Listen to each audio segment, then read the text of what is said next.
ನಮಸ್ಕಾರ ಎಲ್ರಿಗೂ ವಿಜಯಪುರ ಅಡುಗೆ ಮನೆಗೆ ಸ್ವಾಗತ. ಬರ್ರಿ ಇವತ್ತು ನಾನು ನಿಮಗೆ ತುಂಬ ಸಿಂಪಲ್ಲಾಗಿ ಅಷ್ಟೇ ಟೇಸ್ಟಿಯಾಗಿರೋ ಆಂಧ್ರ ಸ್ಟೈಲ್ ಟೊಮೆಟೊ ದಾಲ್ ಪಪ್ಪುನ ಹೇಗೆ ಮಾಡೋದು ಅಂತ ತೋರಿಸ್ತಾ ಇದ್ದೀನಿ.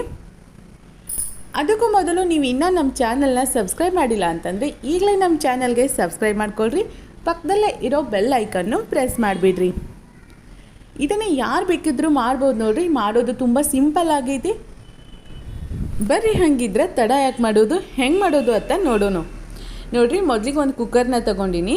ಈಗ ಇದಕ್ಕೆ 1 ಕಪ್ ಆಗೋಷ್ಟು ತೊಗರಿಬೇಳೆನ ತೊಳೆದು ಹಾಕ್ಕೊಂಡಿ. ನೋಡಿರಿ, ಒಂದು 3 ಟೊಮೆಟೊನ ಕಟ್ ಮಾಡಿ ಹಾಕ್ಕೊಂಡಿನಿ ರೀ. ಮತ್ತು 2 ಈರುಳ್ಳಿನೂ ಕೂಡ ಕಟ್ ಮಾಡಿ ಹಾಕ್ಕೊಂಡಿನಿ. ನೋಡಿರಿ, 1-2 ಹಸಿ ಮೆಣಸಿನ್ಕಾಯಿ ಹಾಕ್ಕೊಂಡಿನಿ ರೀ. ಮತ್ತು 1-2 ಬಟ್ಟಾಗಷ್ಟು ಹುಣಸೆ ಹಣ್ಣನ್ನು ಹಾಕ್ಕೊಂಡಿನಿ. 1 ಟೇಬಲ್ ಸ್ಪೂನ್ ಆಗೋಷ್ಟು ಅಚ್ಚ ಖಾರದ ಪುಡಿ ಮತ್ತು 1 ಟೀ ಸ್ಪೂನ್ ಆಗುವಷ್ಟು ಅರಿಶಿನ ಪುಡಿನ ಹಾಕ್ಕೊಂಡಿ. ನೋಡಿರಿ, ಇದು ಮುಳುಗುವಷ್ಟು ನೀರನ್ನ ಹಾಕಿ ಇದಕ್ಕೆ 1 ಟೇಬಲ್ ಸ್ಪೂನ್ ಆಗೋಷ್ಟು ಎಣ್ಣೆನ ಹಾಕಿ ಲಿಡ್ನ ಕ್ಲೋಸ್ ಮಾಡಿ ಇದನ್ನು ಲೋ ಫ್ಲೇಮ್ದಾಗಿಟ್ಟ ಒಂದು 4 ವಿಸಲ್ನ ಕುಗ್ಗಿಸ್ಕೋಬೇಕ್ರಿ. ನೋಡಿರಿ, ಈಗ 4 ವಿಸಲ್ ಆಗೈತಿ. ಈಗ ನಾನು ಸ್ಟವ್ನ ಆಫ್ ಮಾಡಿ ಇದನ್ನು ಪೂರ್ತಿ ತಣ್ಣಗಾಗಕ್ಕೆ ಬಿಡ್ತೀನಿ ರೀ. ನೋಡಿ, ಪೂರ್ತಿ ತಣ್ಣಗಾದ್ಮೇಲೆ ಈಗ ನಾನು ತೆಗೆದು ತೋರಿಸ್ತೀನಿ. ಬೇಳೆ ಎಲ್ಲ ಹೆಂಗೆ ಬೆಂದೈತಿ ಅಂತ ನೋಡೋಣ. ನೋಡಿರಿ, ಹಿಂಗೆ ಬೇಳೆ ಎಲ್ಲ ಚಲೋ ತಂಗೆ ಬೇಯಬೇಕು. ನೋಡಿರಿ, ಈಗ 1 ಸ್ಪೂನಿಂದ ಚಲೋ ತಂಗೆ ಮ್ಯಾಶ್ ಮಾಡ್ಕೊಂಡು ಇಟ್ಕೋಬೇಕ್ರಿ. ಈಗ ಇದಕ್ಕೆ ಒಗ್ಗರಣೆ ಕೊಡಬೇಕಾಗ್ತೈತ್ರಿ. ಒಗ್ಗರಣೆ ಕೊಡೋದಕ್ಕೆ ಇಲ್ಲೊಂದು ಕಡಾಯಿನ ಕಾಯಕ್ಕಿಟ್ಟೀನಿ.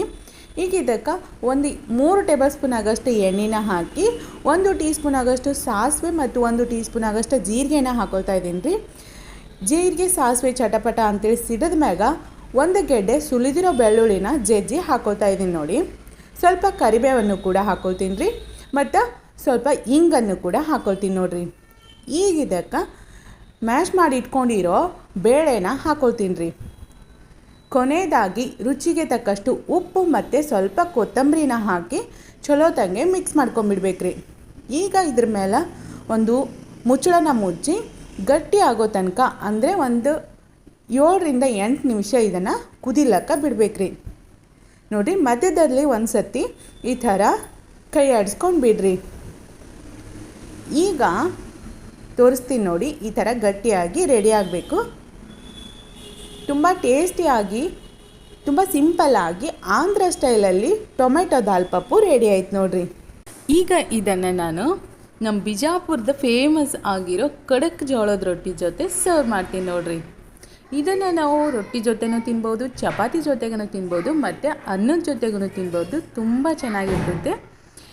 ಈ ವಿಡಿಯೋ ನಿಮ್ಗೆ ಇಷ್ಟ ಆಗೈತೆ ಅಂತ ಅಂದ್ಕೋತೀನಿ ರೀ. ಇಷ್ಟ ಆಗಿದ್ರೆ ಲೈಕ್ ಮಾಡಿರಿ, ಒಂದು ಸತಿ ಟ್ರೈ ಮಾಡಿ ನೋಡಿರಿ. ಮತ್ತೊಂದು ವಿಡಿಯೋ ಜೊತೆ ಬರ್ತೀನಿ ರೀ. ನಮಸ್ಕಾರ.